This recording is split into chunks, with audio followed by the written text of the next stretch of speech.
வணக்கம். ஜெயா பிளஸ் செய்திகளுக்காக கோபாலகிருஷ்ணன். விரிவான செய்திகளை பார்ப்பதற்கு முன்பாக தலைப்புச் செய்திகளை பார்க்கலாம். அஇஅதிமுக பொதுச் செயலாளர் சின்னம்மாவுடன் கர்நாடக மாநில செயலாளர் யுவராஜ் சந்திப்பு. சின்னம்மா தலைமையில் மட்டுமே அம்மாவின் ஆட்சியை மீண்டும் அமைக்க முடியும் என எம்பி யுவராஜ் பேட்டி.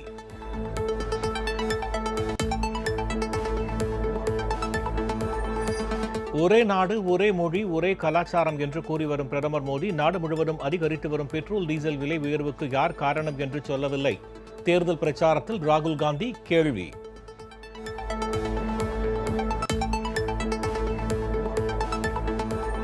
தேர்தல் தோல்வி பயத்தால் வாக்காளர்களுக்கு எடப்பாடி தரப்பினர் பரிசு பொருட்கள் விநியோகம். வால்பாறையில் 2 கோடி ரூபாய் மதிப்பிலான வேட்டி சேலை உள்ளிட்ட பொருட்கள் பறிமுதல்.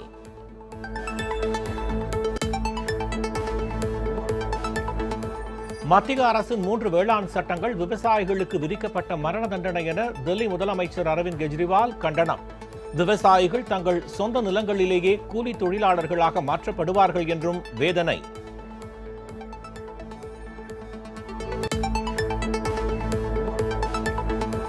மத்திய கலாச்சார அமைச்சகம் சார்பில் ஹிந்தியில் கடிதம். அலுவல் மொழி சட்டத்திற்கு எதிரானது என நாடாளுமன்ற உறுப்பினர் வெங்கடேசன் கண்டனம்.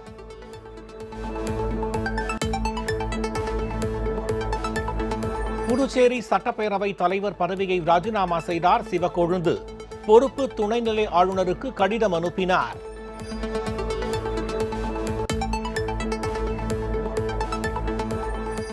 பாலியல் விவகாரத்தில் சிக்கிய தமிழக சிறப்பு டிஜிபி ராஜேஷ் தாஸ் மீதான விசாரணையை சிபிசிஐடிக்கு மாற்றி டிஜிபி திரிபாதி உத்தரவு. ராஜேஷ் தாஸ் ஆதரவாளர்களிடமும் விசாரிக்க சிபிசிஐடி போலீசார் திட்டம்.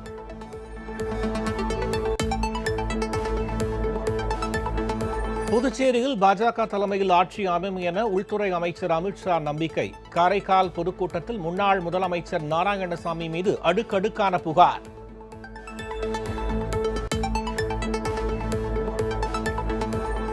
திருப்பூரில் ஏடிஎம் இயந்திரத்தையே வாகனம் மூலம் தூக்கிச் சென்ற நூதன கொள்ளையர்கள். துணிகரச் செயலில் ஈடுபட்ட மர்ம நபர்களை தேடும் பணியில் காவல்துறை தீவிரம்.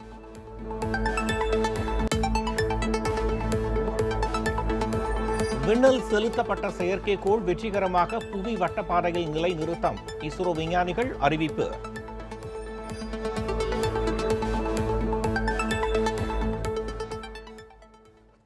இனி விரிவான செய்திகள். அஇஅதிமுக பொதுச் செயலாளர் தியாக தலைவி சின்னம்மாவை சென்னை தியாகராக நகரில் உள்ள அவரது இல்லத்தில் கர்நாடக மாநில அஇஅதிமுக செயலாளர் திரு எம்பி யுவராஜ் சந்தித்தார். அஇஅதிமுக பொதுச் செயலாளர் சின்னம்மாவை சென்னை தியாகராய நகரில் உள்ள முகாம் அலுவலகத்தில் கர்நாடக மாநில அஇஅதிமுக செயலாளர் திரு எம்பி யுவராஜ் சந்தித்து ஆசி பெற்றார். பின்னர் செய்தியாளர்களிடம் பேசிய திரு எம்பி யுவராஜ், தியாக தலைவி சின்னம்மாவின் தலைமையை ஏற்று பணியாற்றினால் திமுக என்ற கட்சியே இல்லாமல் போய்விடும் என்றும் மீண்டும் மாண்புமிகு அம்மாவின் ஆட்சி அமைக்கலாம் என்றும் தெரிவித்தார்.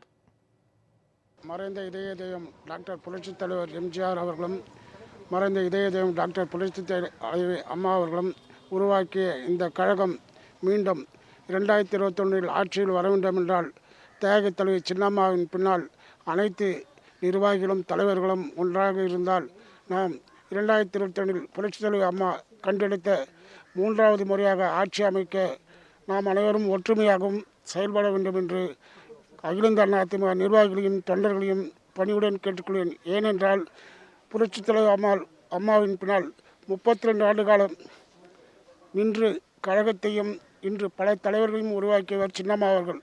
அந்த தலைமையை ஏற்று நாம் பணிபுரிந்தால் திமுக என்ற கட்சியை நாம் காணாமல் செய்துவிட்டு மீண்டும் தமிழகத்தில் 3வது முறையாக புரட்சித் தலைவர் கண்டறிந்தது போல் நாம் சின்னம்மா தலைமையில் ஆட்சி அமைப்போம் என்பதை கர்நாடக மாநிலத்தின் சார்பாகவும் கர்நாடக நிர்வாகிகள் சார்பாகவும் நான் அன்புடனும் பாசத்துடன் தெரிவித்துக் கொள்கிறேன். அஇஅதிமுக பொதுச் செயலாளர் தியாக தலைவி சின்னம்மாவை மாண்புமிகு அம்மாவின் புகைப்பட கலைஞர் திரு ரூபன் தனது குடும்பத்துடன் சந்தித்தார். சென்னை தியாகராய நகரில் உள்ள முகாம் அலுவலகத்தில் தியாக தலைவி சின்னம்மாவை மாண்புமிகு அம்மாவின் புகைப்பட கலைஞர் திரு ரூபன் தனது குடும்பத்துடன் சந்தித்து ஆசி பெற்றார். மத்திய கலாச்சார அமைச்சகம் சார்பில் இந்தியில் கடிதம் எழுதியிருப்பதற்கு நாடாளுமன்ற உறுப்பினர் திரு சு வெங்கடேசன் கண்டனம் தெரிவித்துள்ளார். சட்ட விதிகளை மீறி நீதிமன்றத்தில் தந்த வாக்குறுதியை மீறியிருப்பதாகவும் இது நீதிமன்ற அவமதிப்பாகும் என்றும் குற்றம் சாட்டியுள்ளார். நாடாளுமன்ற உறுப்பினர் திரு சு வெங்கடேசன் வெளியிட்டுள்ள அறிக்கையில் தான் 19/3/2020 எண்ணிடப்பட்ட கடிதம் கலாச்சார அமைச்சகத்தில் இருந்து பெறப்பட்டுள்ளதாகவும் அது இந்தியில் உள்ளதாகவும் குறிப்பிட்டுள்ளார். அக்கடித எண்ணை மட்டுமாவது தெரிந்து கொள்ள முடிந்தது, அக்கடிதத்தின் உள்ளடக்கம் என்ன என்பதை தன்னால் புரிந்து கொள்ள முடியவில்லை என தெரிவித்துள்ளார். இணைக்கப்பட்டுள்ள ஒரு படிவம் ஆங்கிலத்தில் உள்ளது. அதில் இருந்து அக்கடிதம் காந்தி சமாதான விருதுக்கு பரிந்துரைகளை நாடாளுமன்ற உறுப்பினர்களிடமிருந்து கேட்கின்ற கடிதம் என்று அனுமானிக்க முடிகிறது என திரு வெங்கடேசன் தெரிவித்துள்ளார். தமிழ்நாட்டைச் சேர்ந்த நாடாளுமன்ற உறுப்பினர்களுக்கு தகவல் தொடர்புகள் இந்தியில் அமையக்கூடாது. அவ்வாறு அமைவது அலுவல் மொழி சட்டத்திற்கும் அரசு பல்வேறு தேதிகளில் வெளியிட்டுள்ள ஆணைகளுக்கும் புறம்பானது என்பதை மீண்டும் மீண்டும் பதிவு செய்து எதிர்ப்பு தெரிவித்துள்ளதாகவும், உங்கள் அமைச்சக அதிகாரிகள் இந்நாட்டின் சட்டத்தை மீறி இருக்கிறார்கள். உங்கள் அரசாங்கம் நீதிமன்றத்தின் முன்பு அளித்த உறுதிமொழியை மீறியுள்ளது. இது நீதிமன்ற அவமதிப்பு ஆகும் என்றும் திரு வெங்கடேசன் தெரிவித்துள்ளார். கலாச்சார அமைச்சகம் இதுபோன்ற நடவடிக்கைகளில் இனி ஈடுபடக்கூடாது என்றும் கேட்டுக்கொண்டுள்ளார்.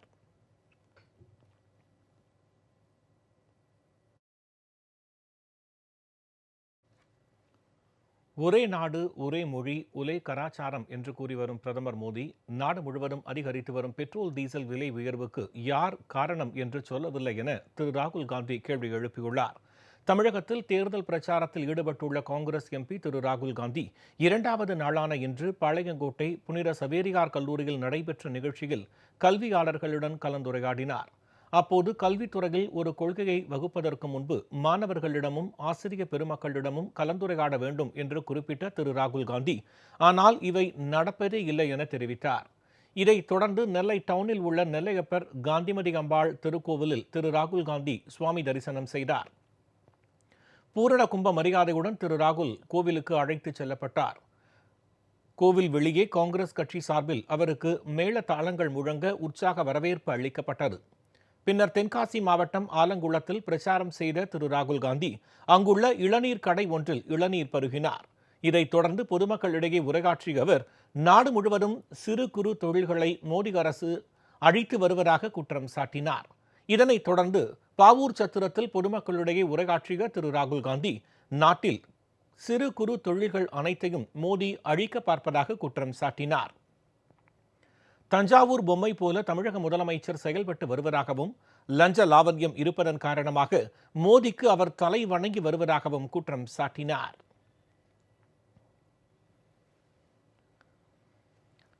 புதுக்கோட்டை அருகே பிரசித்தி பெற்ற ஐயனார் கோவிலில் மாசி மக திருவிழாவையொட்டி கோவில் முன்பு அமைந்துள்ள 33 அடி உயர குதிரை சிலைக்கு காகித மாலை அணிவித்து 1 லட்சத்திற்கும் மேற்பட்ட பக்தர்கள் வழிபட்டனர். புதுக்கோட்டை மாவட்டம் குலமங்கலம் காரையடி மிண்ட ஐயனார் கோவிலில் மாசி மக திருவிழா கோலாகலமாக நடைபெற்றது. கோயில் முன்புறத்தில் உள்ள 33 அடி உயர குதிரை சிலை ஆசியாவிலேயே மிகவும் உயர்ந்த சிலையாக கருதப்படுகிறது. இந்த குதிரை சிலைக்கு காகித பூ மாலை அணிவிப்பதை பக்தர்கள் வழக்கமாக கொண்டுள்ளனர். அதன்படி ஒரு மாலையின் விலை 3000 ரூபாயாக நிர்ணயிக்கப்பட்டுள்ளது. இந்த சிலைக்கு காகித பூ மாலை அணிவிப்பதற்காக பக்தர்கள் நீண்ட வரிசையில் காத்திருந்தனர். 1 லட்சத்திற்கும் மேற்பட்ட பக்தர்கள் காகித பூ மாலை அணிவித்து வழிபட்டனர். பக்தர்களுக்கு அன்னதானம் வழங்கப்பட்டது. இதனிடையே புதுக்கோட்டை கீழராஜ வீதியில் அமைந்துள்ள வேதநாயகி அம்பாள் உடனுரை சாந்தநாயகி கோவிலில் தெப்பத் திருவிழா விமரிசையாக நடைபெற்றது. புதுக்கோட்டை வெள்ளி, தங்கம், வைரம் வியாபாரிகள் மற்றும் தொழிலாளர்கள் இந்த திருவிழாவை நடத்துகின்றனர். தெப்பத்தில் சுவாமி வைக்கப்பட்டு சிறப்பு பூஜைகள் நடைபெற்றன. இதைத் தொடர்ந்து வான வேடிக்கை நிகழ்ச்சி நடைபெற்றது. கடலூர் மாவட்டம் சிதம்பரம் அருகே மாசிமக திருவிழாவை முன்னிட்டு ஸ்ரீமுஷ்ணத்திலிருந்து பூவராக சுவாமி கிள்ளைக்கு வருகை தந்தபோது அங்கு பாரம்பரிய நடைமுறைப்படி கிள்ளை தைக்கால் பள்ளிவாசல் நிர்வாகம் சார்பில் வரவேற்பு அளிக்கப்பட்டது. மாசி மகத்தையொட்டி ஸ்ரீமுஷ்ணம் பூவராக சுவாமி கோவிலிலிருந்து ஸ்ரீதேவி பூதேவி சமேத பூவராக சுவாமி சிதம்பரம் அருகே கிள்ளைக்கு வரும்போது பள்ளிவாசல் சார்பில் பாரம்பரிய வரவேற்பு அளிக்கும் நிகழ்வு 100 ஆண்டுகளுக்கும் மேலாக நடைபெற்று வருகிறது. இதன்படி கிள்ளைக்கு பூவராகசுவாமி வந்தபோது பள்ளிவாசல் நிர்வாகி சையது சகாப் தலைமையில் பட்டாடை சார்த்தப்பட்டு தேங்காய் பழம் வைத்து வழிபாடு நடத்தப்பட்டது. இதைத் தொடர்ந்து பூவராகசுவாமி கோவில் நிர்வாகம் சார்பில் ரஹமத்துல்லா தர்காவில் நாட்டு சர்க்கரை வைத்து படையல் வைக்கப்பட்டது. மத நல்லிணக்கத்தை பேணும் வகையில் ஏராளமானோர் இதில் கலந்து கொண்டனர். எல்லா சமூக மக்களுக்கும் முதற்கண் வணக்கம். கடலூர் மாவட்டம் சிதம்பரம் வட்டம் கிள்ளை கிராமத்தில் வழக்கம்போல் காலமாக ஸ்ரீமுஷ்ணத்திலிருந்து வடகலை சார்ந்த ஸ்ரீமுஷ்ண பூவராக பெருமான் எழுந்தருள்வது வழக்கம். அதற்கு கிள்ளை சையஷா ரஹமத்துல்லா வலி சுத்தாரி வலியுல்லா தர்காவின் சார்பாக அந்த காலத்தே சாமி போகிற பாட்டை என்றும் 15 ஏக்கர் புஞ்சையும் 10 ஏக்கர் நஞ்சையும் 1891 ஆண்டில் ரெக்கார்டு படி அதற்கு முன்பிருந்தே செய்கிறார்கள். இந்த வழக்க ரெக்கார்டு படி வரவேற்பு கொடுப்பது வாழையடி வாழையாக நடந்து வருகிறது. இது மத நல்லிணக்கத்துக்கும் தேச ஒற்றுமைக்கும் ஒரு பெரு நிகழ்வாக நடத்தப்படுகிறது. ஆகவே இன்று மாசி மாதத்தில் பூர்ண நட்சத்திரத்தில் இங்கு தர்காவின் சார்பாக வரவேற்பு கொடுத்ததை நீங்கள் காண்கிறீர்கள். இந்த 2 மதங்களின் சங்கமத்தையும் அன்பையும் சகோதரத்தையும் போதிக்கிறது. ஆகவே எல்லோரும் எல்லாமும் பெற்று வளமோடு வாழ வேண்டும் என்று இறைவனை பிரார்த்திப்போம். வேளாண் சட்டங்களால் விவசாயிகள் தங்களது சொந்த நிலங்களிலேயே கூலி தொழிலாளர்களாக மாற்றப்படுவார்கள் எனவும் செங்கோட்டை வன்முறைக்கு பாஜக தான் காரணம் என்றும் திரு அரவிந்த் கெஜ்ரிவால் குற்றம் சாட்டியுள்ளார். உத்தரப்பிரதேச மாநிலம் மீரட்டில் நடைபெற்ற கிசான் மகா பஞ்சாயத்தில் டெல்லி முதல்வர் திரு அரவிந்த் கெஜ்ரிவால் கலந்து கொண்டு உரை ஆற்றினார். டெல்லி விவசாயிகள் போராட்டத்திற்கு ஆதரவாகவும் வேளாண் சட்டங்களுக்கு கண்டனம் தெரிவிக்கும் விவதாகவும் அவர் இக்கூட்டத்தில் கலந்து கொண்டு பேசினார். அப்போது பேசிய அவர் மத்திய அரசின் 3 வேளாண் சட்டங்கள் விவசாயிகளுக்கு தூக்கு தண்டனை போன்றது என்றும் அச்சட்டங்கள் மூலம் விவசாயிகளின் நிலத்தை பிடுங்கி 4 பெரு முதலாளிகளிடம் ஒப்படைக்கவே மத்திய அரசு திட்டமிட்டு இருப்பதாக குற்றம் சாட்டினார்.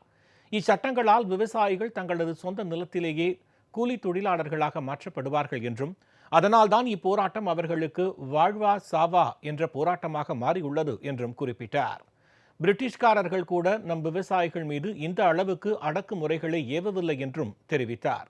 குடியரசு தினத்தன்று செங்கோட்டையில் நடந்த வன்முறை முழுவதும் பாஜக அரசால் திட்டமிட்டு நிகழ்த்தப்பட்டவை என்றும் அங்கு கொடியேற்றியவர்கள் பாஜக தொண்டர்கள்தான் என்றும் திரு அரவிந்த் கெஜ்ரிவால் குற்றம் சாட்டினார். திருப்பூரில் ஏடிஎம் இயந்திரத்தை உடைத்து கொள்ளையடிக்க முடியாததால் அதனை கொள்ளையர்கள் அப்படியே வாகனத்தில் தூக்கிச் சென்ற துணிகர சம்பவம் அரங்கேறியுள்ளது. திருப்பூர் மாவட்டம் ஊத்துக்குளி சாலையில் தனியார் வங்கி கிளை உள்ளது. அதன் அருகில் வங்கியின் ஏடிஎம் மிஷின் வைக்கப்பட்டிருந்தது. இன்று அதிகாலை ஏடிஎம் மையத்திற்குள் புகுந்த நபர்கள் ஏடிஎம் இயந்திரத்தை உடைக்க முயன்றனர். அது முடியாமல் போனதால் தாங்கள் கொண்டு வந்த வாகனத்தில் கயிறு கட்டி அதனை தூக்கிச் சென்றுள்ளனர். இந்த துணிகர கொள்ளை சம்பவம் குறித்து தகவல் அறிந்ததும் ஊத்துக்குளி போலீசார் சம்பவ இடத்திற்கு மோப்ப நாய் உதவியுடன் சென்று தீவிர விசாரணை நடத்தினர். கொள்ளை போன ஏடிஎம் இயந்திரத்தில் 1 லட்சம் ரூபாய் இருந்துள்ளதாக தெரியவந்துள்ளது. கொள்ளையர்களை பிடிக்க 5 தனிப்படை அமைக்கப்பட்டுள்ளது.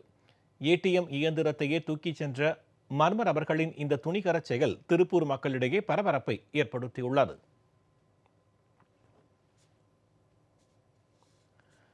தமிழக சிறப்பு டிஜிபி ராஜேஷ் தாஸ் மீதான பாலியல் புகார் விசாரணையை சிபிசிஐடிக்கு மாற்றி டிஜிபி திரிபாதி உத்தரவிட்டுள்ளார்.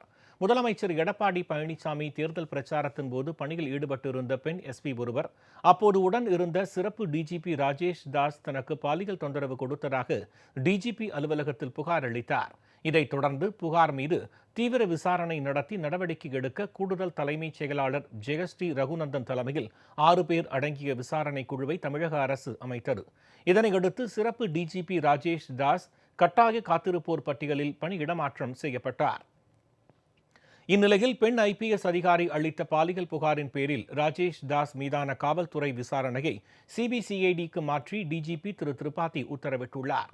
இதனிடையே இந்த வழக்கில் பாதிக்கப்பட்ட பெண் எஸ்பியை புகார் கொடுக்க விடாமல் தடுத்த செங்கல்பட்டு எஸ்பி கண்ணன் உட்பட ராஜேஷ் தாஸுக்கு ஆதரவாக செயல்பட்ட பிற அதிகாரிகளையும் விசாரிக்க சிபிசிஐடி போலீசார் முடிவு செய்துள்ளதாக தகவல்கள் வெளியாகியுள்ளன. பெரம்பலூர் மாவட்டம் வேப்பூர் அருகே இருசக்கர வாகனம் மீது கார் மோதிய விபத்தில் ஒரே குடும்பத்தைச் சேர்ந்த 5 பேர் உயிரிழந்தனர். வேப்பூர் புது காலனியைச் சேர்ந்த பாண்டியன் என்பவரின் மனைவி தனம், தனது மகன் சக்திவேல் உட்பட குடும்பத்தினர் 6 பேருடன் கொளப்பாடி என்ற இடத்திற்கு சென்றுவிட்டு மீண்டும் வேப்பூர் நோக்கி இருசக்கர வாகனங்களில் வந்து கொண்டிருந்தனர். அப்போது எதிரே வந்த கார் மோதிய விபத்தில் சம்பவ இடத்திலேயே பரமேஸ்வரி, செந்திலா, நந்திதா ஆகிய மூவரும் உயிரிழந்தனர். மேலும் சிகிச்சைக்காக பெரம்பலூர் அரசு மருத்துவமனைக்கு கொண்டு செல்லும் வழியில் தனம் உயிரிழந்தார். இருசக்கர வாகனத்தை ஓட்டி வந்த சக்திவேல் மற்றும் தமிழ் நிலவன் ஆகிய இருவரும் பலத்த காயங்களுடன் திருச்சி அரசு மருத்துவமனைக்கு மேல் சிகிச்சைக்காக அனுப்பப்பட்டனர். இதில் சிகிச்சை பலனின்றி சக்திவேல் உயிரிழந்தார். இதனையடுத்து பலி எண்ணிக்கை 5ஆக உயர்ந்துள்ளது. கோவில்பாளையம் சரவணன் என்பவர் மது போதையில் அதிவேகமாக காரை ஓட்டி வந்தது தெரியவந்தது.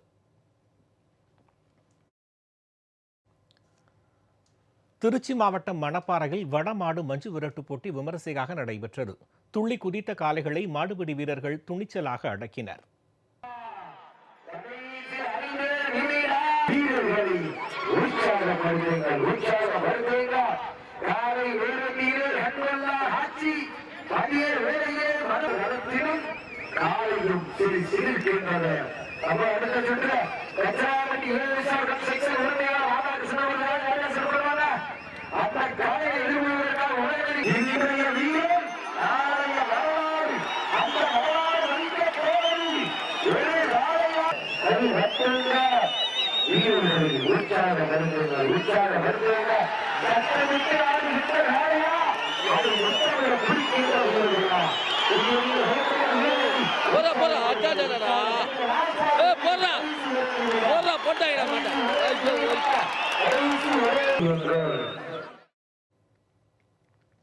செம்பரம்பாக்கம் ஏரியை சுற்றி பார்க்க சென்ற ஒரே குடும்பத்தைச் சேர்ந்த 3 பேர் உயிரிழந்த சம்பவம் பெரும் சோகத்தை ஏற்படுத்தியுள்ளது.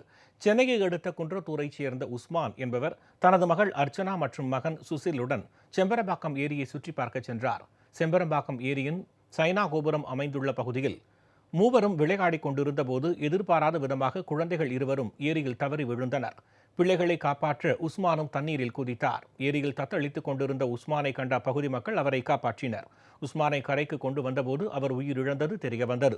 தண்ணீரில் மூழ்கிய குழந்தைகள் அப்சனா, சுசில் ஆகிய இருவரும் கிடைக்கவில்லை. இதுகுறித்து தகவல் அறிந்து சம்பவ இடத்திற்கு சென்ற காவல்துறையினர் மற்றும் மீட்பு படையினர் தண்ணீரில் மூழ்கிய உஸ்மானின் குழந்தைகளை தேடி வருகின்றனர்.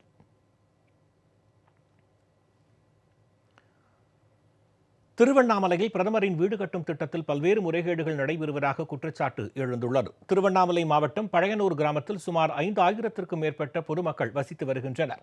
இந்த கிராமத்திற்கு பிரதமர் வீடு கட்டும் திட்டத்தில் சுமார் 71 நபர்களுக்கு மேல் வீடு கட்டுவதற்கு ஆணை வழங்கப்பட்டுள்ளது. பிரதமரின் வீடு கட்டும் திட்டத்தின் கீழ் ஒருவர் தேர்வு செய்யப்பட்ட நிலையில் மற்றொருவருக்கு அதற்கான ஆணை வழங்கப்பட்டுள்ளது. கடன் வாங்கி வீடு கட்டியவர்களுக்கு நிதி வழங்கப்படாமலும் உள்ளது. இதுபோல் பல்வேறு முறைகேடுகள் நடைபெறுவதாக அப்பகுதி மக்கள் குற்றம் சாட்டியுள்ளனர். மாவட்ட ஆட்சியரிடம் பலமுறை புகார் அளித்தும் நடவடிக்கை எடுக்கப்படவில்லை என வேதனை தெரிவித்தனர். கொஞ்சம் பார்த்து சார், அன்பு செங்கல் எடுத்து கடை அப்படியே இருக்குது, வீடு காட்டணும் கடை அப்படியே இருக்குது, சிமிட்டி கொடுக்கல, கம்பி கொடுக்கல, நம்ம சாப்பிட்டு நம்ம தழிச்சுன்னுக்குறோங்க சார். நாங்கள் இந்த வீட்டை கட்டிட்டு நம்ம குழந்தை பிள்ளைய வச்சுக்கின்னு நம்ம வேதனை பண்ணிக்கிறோம். கொஞ்சம் பார்த்துங்கப்பா, எங்கள் பாப்புன்ட்டு பார்த்து ஏழை மக்களுக்கு கொஞ்சம் அனுப்புங்க சார் காசு. பார்த்தாங்களா? மேடம் வந்து பார்த்துச்சு, வந்து போய் அனுப்புன்னு சொல்லி 2வது அனுப்பல சார். மேடம் உங்களுக்கு நான் அனுப்புகிறேன், மைக்கனே தான் அனுப்புகிறேன் பணம். நாங்கள் 2வது அனுப்பலை. நாங்களும் ஃபோன் பண்ணி பண்ணி நாங்களும் விட்டுவிட்டோம் சார். எங்களுக்கு ரொம்ப கஷ்டமாக இருக்குது, சாப்பிடலாம். நம்ம தவசி நிற்கிறோம் நாங்கள் வீட்டை கட்டிட்டு 5 லட்சம் போல கடன் போட்டு வீடு கட்டிட்டு நம்ம தவசி நிற்கிறேன். இது வரைக்கும் நம்ம பில்லு நமக்கு ₹1 கூட நமக்கு பில்லு கொடுக்கல. மேடம் வந்து பார்த்து உடனே பில்லு அனுப்புன்னு சொல்லிட்டு போய் 2வது இது வரைக்கும் வீட்டை வந்து பார்க்கல. நாங்களும் குழந்தை வீட்டு வச்சுன்னு மழையில் உட்காந்து கடற்கரை வெயிலையும் மழையிலையும் வீடு பூச முடியல. எல்லாம் கூலி எல்லாம் டெய்லி கூலியாக தான் செஞ்சு போனால் தான் சிவனம் எங்களுக்கு. இன்றைக்கி போனால் தான் கூலி, இல்லைனா எங்களுக்கு இன்றைக்கி செலவு பட்டினி, கோயம்பு கூட பட்டினி, சாப்பாடில் நாங்கள் தவிச்சு கிடக்குறோம். இதை அனுப்புகிறோன்னு சொல்லி கவர்மெண்ட் நம்பி நாங்கள் 5 லட்சம் கடன் வாங்கி வீடு கட்டிட்டேன். இது வரைக்கும் அனுப்புகிறோன்னு சொல்லி இது வரைக்கும் வாரம் ₹1 அனுப்பிச்சது கிடையாது. புதுச்சேரி சட்டப்பேரவைத் தலைவர் பதவியை திரு சிவக்கொழுந்து ராஜினாமா செய்துள்ளார். முதலமைச்சர் திரு நாராயணசாமி தலைமையிலான புதுச்சேரி அரசு அண்மையில் சட்டப்பேரவையில் நடந்த வாக்கெடுப்பில் தோல்வியடைந்தது. அங்கு காங்கிரஸ் அரசு கவிழ்ந்ததைத் தொடர்ந்து குடியரசுத் தலைவர் ஆட்சி அமல்படுத்தப்பட்டுள்ளது.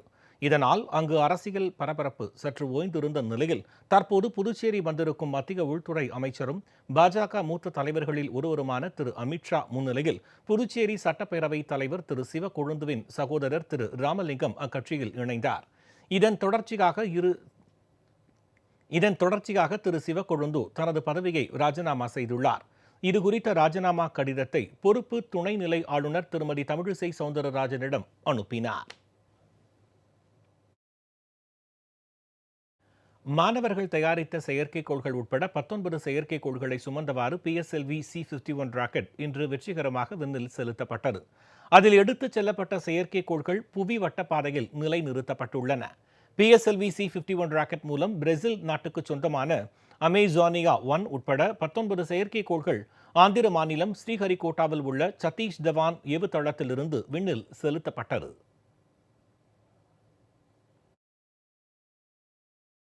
Liftoff and the announcement of formal liftoff from the Range Operations Director. सफलतापूर्वक उत्थापन PSLV C-51 இதில் முதன்மை செயற்கைக்கோளான மெய்சானியா பிரேசிலின் தேசிய விண்வெளி ஆராய்ச்சி நிறுவனம் சார்பில் வடிவமைக்கப்பட்டுள்ளது. இது தவிர இஸ்ரோ தயாரித்த சிந்து நேத்ரா, ஸ்பேஸ் கிட் இண்டிகா அமைப்பின் சதீஷ் சாட், சென்னை ஜேபிஆர் தொழில்நுட்ப கல்லூரி, கோயம்புத்தூர் சக்தி பொறியியல் மற்றும் தொழில்நுட்ப கல்லூரி கூட்டமைப்பில் உருவான யூனிட்டி சாட் உள்ளிட்ட 5 செயற்கைக்கோள்களும் விண்ணில் செலுத்தப்பட்டன. அதேபோல அமெரிக்காவுக்கு சொந்தமான 13 நானோ செயற்கைக்கோள்களும் விண்ணில் செலுத்தப்பட்டன. இந்த செயற்கைக்கோள்களில் அமெரிக்காவின் செயற்கைக்கோள்கள் மற்றும் இந்தியாவின் சிந்து நேத்ரா உட்பட 14 செயற்கைக்கோள்கள் புவியின் சுற்றுவட்ட பாதையில் வெற்றிகரமாக நிலைநிறுத்தப்பட்டிருப்பதாக இஸ்ரோ விஞ்ஞானிகள் தெரிவித்துள்ளனர்.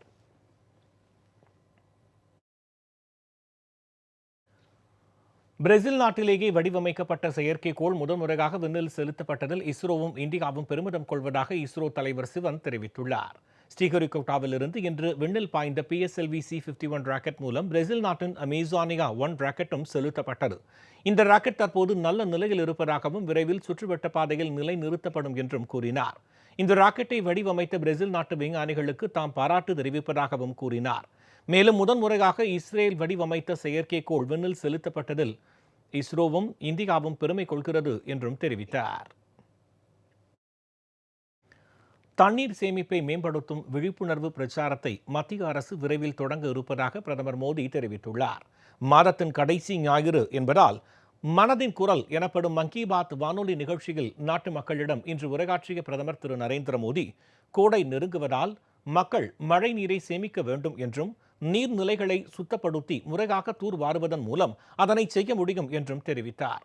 இந்திய அறிவியல் வரலாற்றை இளைஞர்கள் தெரிந்து கொள்ள வேண்டும் என வலியுறுத்திய பிரதமர் திரு மோடி, உலகில் உள்ள மொழிகளில் மிக தொன்மையான மொழி தமிழ் என்றும் தமிழ் மொழியை தன்னால் கற்றுக்கொள்ள முடியாதது வருத்தம் அளிப்பதாகவும் கூறினார். மேலும் தண்ணீரின் அவசியத்தை கருத்தில் கொண்டு அதன் சேமிப்பை மேம்படுத்தும் விழிப்புணர்வு பிரச்சாரத்தை தொடங்க இருப்பதாகவும் மோடி அப்போது தெரிவித்தார். தமிழகத்தில் வரும் ஏப்ரல் 6ஆம் தேதி சட்டமன்ற தேர்தல் நடைபெறவுள்ளது. இதுவரை தமிழகத்தில் நடைபெற்ற சட்டமன்ற தேர்தல்களின் வரலாறு பற்றிய ஒரு தொகுப்பு.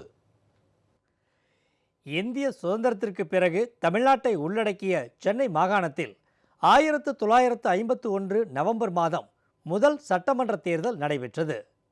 அந்த தேர்தலில் எந்த கட்சிக்கும் அறுதி பெரும்பான்மை கிடைக்கவில்லை. இருப்பினும் காங்கிரஸ் ஆட்சி அமைத்தது. ஒட்டுமொத்த சட்டமன்ற உறுப்பினர்களின் எண்ணிக்கை 309ஆக இருந்தது. இதில் இரட்டை உறுப்பினர் தொகுதிகளின் எண்ணிக்கை 66. ஆகவே மொத்தமாக 375 சட்டமன்ற உறுப்பினர்களை தேர்வு செய்ய வேண்டியிருந்தது. இந்த முதல் சட்டமன்ற தேர்தலில் தமிழ்நாடு பகுதியில் 190 உறுப்பினர்களும், ஆந்திர பிரதேச பகுதியில் 143 பேரும், கர்நாடக பகுதியில் 11 பேரும், கேரள பகுதியில் 29 பேரும் இடம்பெற்றிருந்தனர். இதன் பிறகு 1957, 1962 ஆகிய ஆண்டுகள் சென்னை மாநிலம் என்ற பெயருடன் தமிழகம் சட்டமன்ற தேர்தல்களை சந்தித்தது. இந்த தேர்தலில் இந்திய தேசிய காங்கிரசும் 1967ஆம் ஆண்டு நடைபெற்ற தேர்தலில் திமுகவும் வென்றது. அதன் பிறகு தமிழ்நாடு என்று பெயர் மாற்றம் செய்யப்பட்ட பிறகு 1971ஆம் ஆண்டு நடைபெற்ற தேர்தலில் திமுக வெற்றி பெற்று ஆட்சி அமைத்தது. 1976ஆம் ஆண்டு ஊழல் புகார் காரணமாக திமுகவின் ஆட்சி கலைக்கப்பட்டு குடியரசுத் தலைவர் ஆட்சி அமல்படுத்தப்பட்டது. மேலும் நெருக்கடி நிலை பிரகடனப்படுத்தப்பட்டதால் 1976ஆம் ஆண்டு நடக்க வேண்டிய தேர்தல் ஓராண்டு கழித்து 1977இல் நடத்தப்பட்டது. 1977ஆம் ஆண்டு தமிழ்நாட்டில் மொத்தம் 234 சட்டமன்ற உறுப்பினர்கள் இருந்தனர். அவர்கள் 189 பொது தொகுதிகளில் இருந்தும் 45 தனி தொகுதிகளில் இருந்தும் தேர்ந்தெடுக்கப்பட்டனர். இந்த தேர்தலில் முதன்முறையாக அஇஅதிமுக வெற்றி பெற்று எம்ஜிஆர் முதலமைச்சராக பதவியில் அமர்ந்தார். அதன் பிறகு நடைபெற்ற தேர்தல்களிலும் வெற்றி பெற்று அடுத்த 12 ஆண்டுகள் அவரே தமிழகத்தின் முதல்வராக பதவியில் இருந்தார். அதன் பிறகு 1989ஆம் ஆண்டு நடைபெற்ற தேர்தலில் 4 முனை போட்டி காணப்பட்டது. திமுக, அதிமுக, இந்திய கம்யூனிஸ்ட் மற்றும் தமிழக முன்னேற்ற முன்னணி கட்சிகள் களம் கண்டன. இதில் 69.69% வாக்குகள் பதிவாகின. மருங்காபுரி மற்றும் மதுரை கிழக்கு ஆகிய 2 தொகுதிகளுக்கு நிர்வாக காரணங்களால் தேர்தல் நடைபெறவில்லை. அதன் பிறகு 1991ஆம் ஆண்டு நடைபெற்ற தேர்தலில் அஇஅதிமுக வெற்றி பெற மாண்புமிகு அம்மா அவர்கள் முதன்முறையாக முதல்வரானார். அதன் பிறகு 1996, 2001, 2006 தேர்தல்களில் திமுகவும் அதிமுகவும் மாறி மாறி வெற்றி பெற்றது. மாண்புமிகு புரட்சித் தலைவர் எம்ஜிஆர் அவர்களின் ஆட்சிக்கு பிறகு மீண்டும் அம்மா அவர்களின் தலைமையில் தொடர்ச்சியாக 2 முறை, அதாவது 2011 மற்றும் 2016ஆம் ஆண்டுகளில் அஇஅதிமுக வெற்றி பெற்று அம்மா அவர்கள் முதலமைச்சரானார். தற்போது வரும் ஏப்ரல் 6ஆம் தேதியன்று தமிழக சட்டசபைக்கான 16வது சட்டமன்ற தேர்தலை அறிவித்துள்ளது தேர்தல் ஆணையம். செய்திகள் நிறைவடைந்தன. அடுத்தடுத்த நிகழ்வுகளுக்கு தொடர்ந்து காணுங்கள் ஜெயா பிளஸ் செய்தி சேனலை.